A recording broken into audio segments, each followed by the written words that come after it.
Hola, hola, mis queridos amigos y hermanos, bienvenidos al estudio de la palabra de Dios.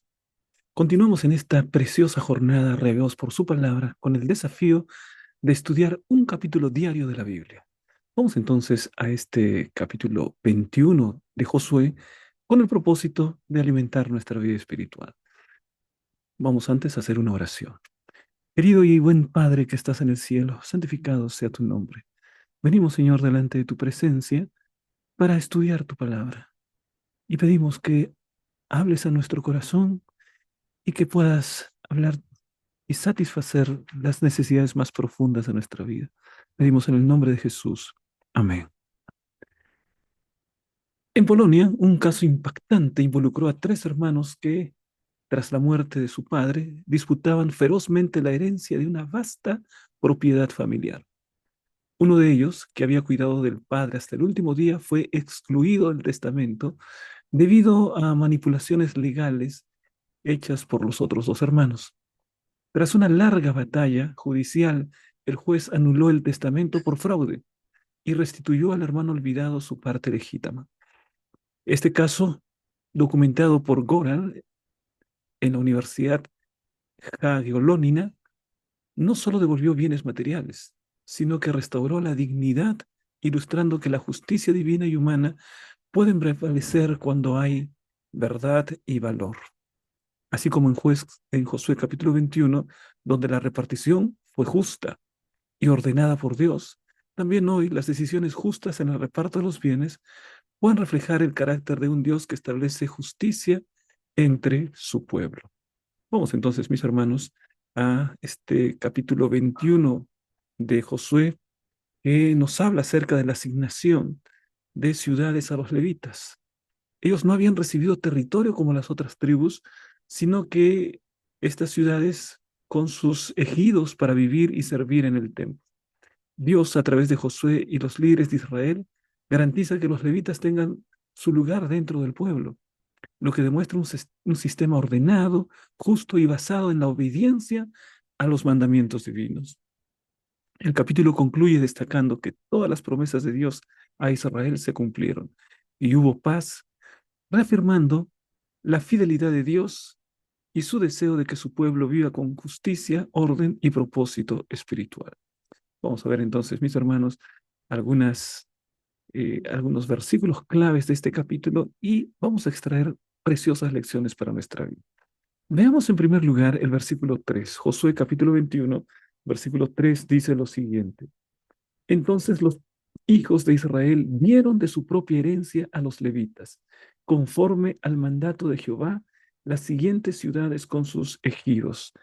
Está hablando acerca de la tribu de Leví que no había recibido una herencia, cuya herencia en realidad era la, eh, el ceremonial del santuario y los servicios del tabernáculo.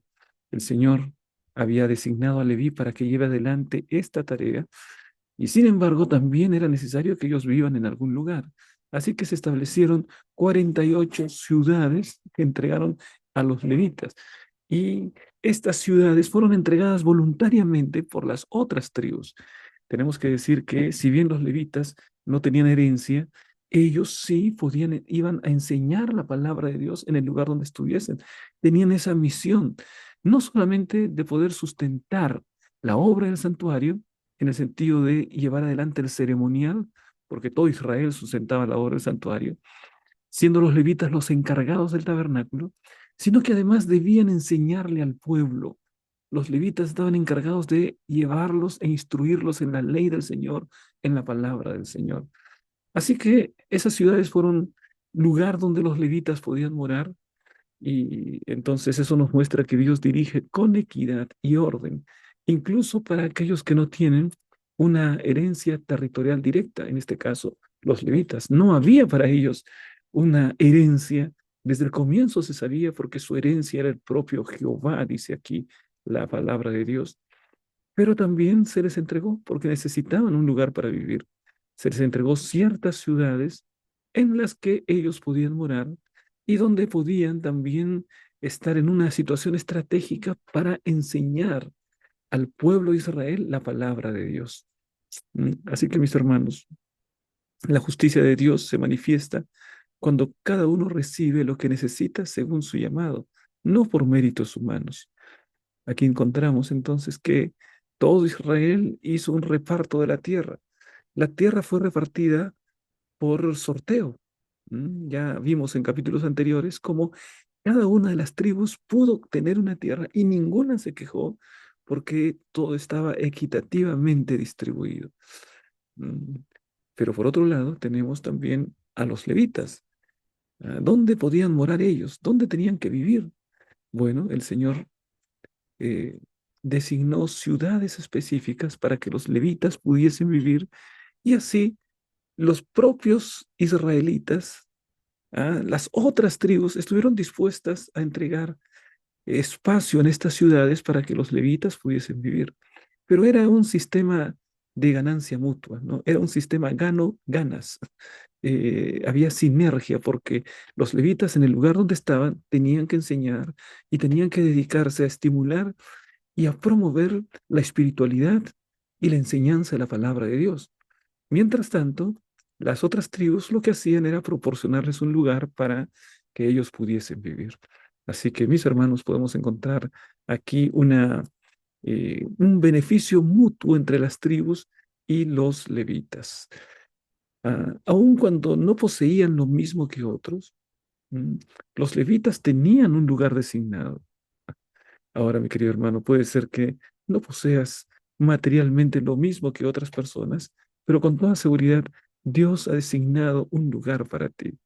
Hay un lugar donde puedes emplear tus dones y tus talentos. El Señor te ha colocado allí, en el lugar donde vives, en la iglesia donde te encuentras, para que puedas desarrollar al máximo todo tu potencial, para que puedas llevar adelante, por ejemplo, crecimiento espiritual para ti mismo, para tu familia y para la iglesia donde te encuentras. Por favor, no seas apenas un cristiano consumista. ¿Quién es el cristiano consumista? Es aquel que solamente está esperando que los demás hagan todo por él, que otros le prediquen, que otros lo visiten, que otros oren por él, que otros eh, estén pendientes de las necesidades de él. No, mi querido hermano, eso sería tener una visión demasiado egoísta de la realidad. ¿Sabes lo que necesitamos hacer? Bueno, ser los primeros, ser proactivos y ser los primeros en predicar, ser los primeros en visitar, ser los primeros en buscar satisfacer las necesidades de los demás. Si todos en la iglesia tienen esa misma actitud de ser los primeros en buscar la necesidad del prójimo, se formaría una comunidad de un poder tremendo, ¿no? Porque cada uno está preocupado por su prójimo y entonces realmente funcionaría como Cristo desea que funcione su pueblo, una auténtica comunidad donde cada quien se preocupa por su hermano, por su hermana. A veces nosotros solamente nos estamos mirando a nosotros mismos. A veces pensamos que nuestro único rol es ver cómo nos ayudan, cómo oran por nosotros, cómo nos predican, cómo nos visitan. Y el Señor, mi querido hermano, te invita para que puedas tú tomar iniciativa y hacer eso en beneficio de tu hermano. Y vas a ver cómo el principal beneficiado vas a ser tú, porque recibes la bendición de estar trabajando para el Señor, tu Dios. Vamos a ver un texto de Elena de White al respecto. Dice, el plan de Dios era que todos fueran tratados con equidad. El egoísmo y la codicia nunca debían tener lugar en su pueblo. El Señor está tratando que el pueblo pueda aprender a ser solidario, un pueblo que esté preocupado por las necesidades de los demás y un pueblo en el que cada uno tuviese algo que realizar en beneficio de los demás. Vamos entonces, mis hermanos, a un siguiente versículo. El versículo 8.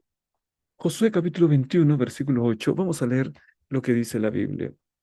Dieron pues los hijos de Israel a los levitas estas ciudades con sus ejidos, por suertes como había mandado Jehová por conducto de Moisés. Bueno, estos ejidos, ¿a qué se refiere? Era un espacio de campo alrededor. O sea, no solamente les dieron un espacio dentro de la ciudad, sino que también había un espacio para que ellos pudiesen cultivar y tener una subsistencia para sus familias. Entonces ustedes pueden ver que la obediencia irrestricta a las instrucciones de Dios garantiza justicia y unidad nacional. Si obedecemos, si estamos pendientes del bien de nuestro prójimo, entonces lo que vamos a tener es una sociedad en justicia y una ciudad en armonía, una sociedad que tiene una preocupación por el prójimo. Son valores que debemos aprender a cultivar y que la palabra de Dios nos señala como muy importantes. Oh, mis queridos hermanos, sabes, la tragedia en la que vivimos es que nadie se preocupa por el prójimo. Todo el mundo está queriendo sacar ventaja. Todo el mundo está queriendo pisotear al resto para poder estar por encima de los demás. Todo el mundo está como rapiña, tristemente, ¿no? En muchos de nuestros estados latinoamericanos, por ejemplo, ¿no?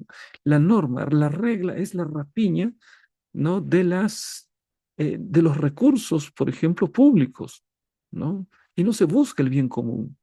No, el Señor tenía un plan diferente. Para Israel no podía ser de esa manera. Israel, si obedecía plenamente la palabra de Dios, el resultado inevitable de la obediencia a los principios de solidaridad y de justicia, la palabra de Dios, sería la armonía, sería el bienestar colectivo, sería una sociedad que incluso en esta tierra pueda vivir en armonía. Es decir, Dios, mi querido hermano, no solamente quiere que vivamos en paz, en armonía, en alegría, en el cielo que Él nos ofrece. Claro que sí, claro que hay un cielo, claro que hay una tierra nueva, claro que hay una ciudad de oro, claro que todas esas promesas son reales, pero aún en esta vida, aún en esta sociedad en la que vivimos, el Señor nos llama a vivir de manera solidaria, pensando en el bienestar del prójimo, y si todos podemos cumplir con ese mandato de la palabra de Dios, nuestra sociedad podría ser mucho mejor de lo que es, ¿no? Así que aquí te animamos, mis hermanos, para que tus decisiones deban guiarse por principios divinos, no por impulsos, no por presiones externas, sino principios que lleven sin duda a que haya una mejor comprensión entre cada uno de los miembros de la sociedad. Así que para eso debemos empezar en casa, ¿no? Porque a veces queremos el bien de la sociedad. Pastor, ¿cómo me gustaría una sociedad en la que todos puedan ser justos, todos puedan ser solidarios? Bueno, empieza por tu casa, mi querido hermano. Empieza por revisar cómo está, por ejemplo, la distribución de tareas y roles en casa. ¿Mm? A veces algunos esposos no ayudan en casa porque dicen, bueno, yo ya hice todo lo que tenía que hacer, lo que me toca, vengo a la casa y no ayudo. Y a veces hay esposas que trabajan también fuera. Ahora hay muchas esposas que trabajan también fuera y además tienen que hacerse cargo de los asuntos del hogar. Es injusto, ¿no? Que el esposo no haga nada, siendo que se trata de esa pequeña sociedad, el hogar, en la que todos tienen que vivir en armonía y todos tienen que participar para la construcción de una sociedad o de un hogar en armonía. Así que distribuir las tareas, mi querido hermano, y los roles de la casa con justicia para la pareja y para los hijos fortalece la cooperación, ayuda para la armonía, hace que la familia sea mucho más feliz y ese sin duda es el plan de nuestro Dios. Un conflicto por ejemplo, tareas familiares suele resolverse equitativamente cuando seguimos los principios de la palabra de Dios. Cuando el pueblo de Dios, mi querido hermano, actúa conforme a la palabra, el resultado es que hay prosperidad y hay paz dentro de cada uno de los miembros de la familia. Vamos ahora al versículo 13. Mira lo que dice el versículo 13. Leemos 21:13. A los hijos del sacerdote Aarón les dieron Hebrón con sus ejidos, como ciudad de refugio para los homicidas. Además, Libna con sus ejidos. Aquí se está hablando acerca de los hijos del sacerdote. ¿Ah? Este es eh, Se les dio un espacio especial allí. Los hijos del sacerdote Aarón, ¿no? Recuerda que en este momento Aarón ya no se encuentra vivo, pero está su descendencia, y su descendencia es la que lleva la línea sacerdotal, ¿no? Y entonces hubo un espacio especial para ellos, ¿no? Que era la ciudad de Hebrón, que al mismo tiempo también era una ciudad de refugio. Y ahí estaba los descendientes de Aarón, que eran de allí. Uno de ellos siempre sería el sumo sacerdote. Así que la presencia del sumo sacerdote garantizaba una ciudad que pudiese tener y ejercer verdadera justicia. Ese era el plan que Dios tenía. Y entonces los sacerdotes se pusieron dentro de la ciudad en medio de los pobladores. Eso quiere decir que Dios provee refugio para proteger la vida y garantizar justicia en medio del juicio. ¿Recuerdan las ciudades de refugio? Hemos hablado de eso. Cuando alguien cometía un asesinato o, por ejemplo, terminaba matando a alguien por accidente, entonces podía ir corriendo a la ciudad de refugio para evitar la venganza de la familia de aquel que había muerto de modo accidental, por ejemplo, ¿no? Entonces la ciudad de refugio lo escuchaba, lo recibía, le garantizaba un juicio justo y después, ¿no? Entonces se establecía un veredicto y la persona podía estar libre. Mira cómo Dios está muy atento para que se haga justicia, aún en la tierra. No estamos hablando de justicia en el cielo, que hay también. Estamos hablando de que aquí en la propia tierra el Señor ama la justicia y desea que sus hijos vivan en armonía y que sean agentes de justicia en un mundo lleno de injusticia. Elena de Hoy manifiesta un detalle adicional. Ella dice, en Deseado de todas las gentes, la página 293, las ciudades de refugio eran una figura de Cristo. En él el pecador haya seguridad. O sea que simbolizaban la obra y el ministerio del Señor Jesucristo. Estas ciudades de refugio. Qué precioso, mis hermanos, el poder entender la tremenda importancia de las ciudades de refugio. Vamos ahora al último versículo, versículo 45. Quizá el versículo más precioso que encontramos en este capítulo. Dice lo siguiente: estas ciudades estaban apartadas, oh, perdón, no, versículo 45, no faltó ni una palabra de todas las buenas promesas que Jehová había hecho a la casa de Israel. Todo se cumplió. Esta última declaración vale oro, sin duda, ¿no? Todo se cumplió. Todo lo que Dios había prometido se cumplió. Mi querido hermano, Dios es fiel a cada una de sus promesas, sin excepción. Dios es el fiel cumplidor de cada promesa que ha salido de sus labios para su pueblo. Promesas que encontramos en su palabra y para sus hijos fieles. Así que esa fidelidad de Dios, hay un canto que dice, grande Señor es tu fidelidad. ¿Te recuerdas? eh, cuando habla acerca de, oh Dios eterno, tu misericordia, cuando habla de que ninguna promesa faltará, porque Dios es fiel. Y si Dios es fiel, Él exige que nosotros seamos fieles también. Esa fidelidad de Dios a sus promesas, mi querido hermano, es un ancla para tu vida, incluso en medio de la incertidumbre, incluso en el momento difícil de la vida. Estuve visitando a unas familias en este fin de semana en Máncora. Qué reuniones bonitas he pasado allí con mis hermanos. Si alguno está escuchando, les mando un saludo especial. Y conversaba con algunos hermanos. ¿Cuántas luchas, mis hermanos? ¿Cuántos problemas? Problemas de desafíos, problemas en la familia, problemas de salud. Oro por mis hermanos allí enfrentando estas dificultades. Pero recuerda, Dios es fiel. Dios es el que tiene la última palabra. Dios tiene la palabra de la sanidad y de la restauración. Confía en Él, mi querido hermano. Confía en Él, mi querida hermana. Dios es nuestra ancla para poder enfrentar los desafíos de la vida. Puedes confiar que Dios cumplirá todo lo que ha prometido. Oro, mi querida hermana, por tu salud física, pero sobre todo por tu salud espiritual. Porque con la salud física nosotros estamos bien, gracias a Dios, durante el tiempo que tenemos de vida en esta tierra. Pero con la salud espiritual nosotros viviremos eternamente, porque el estar bien con Dios, refugiado en Dios, es la garantía de la vida eterna en Cristo Jesús.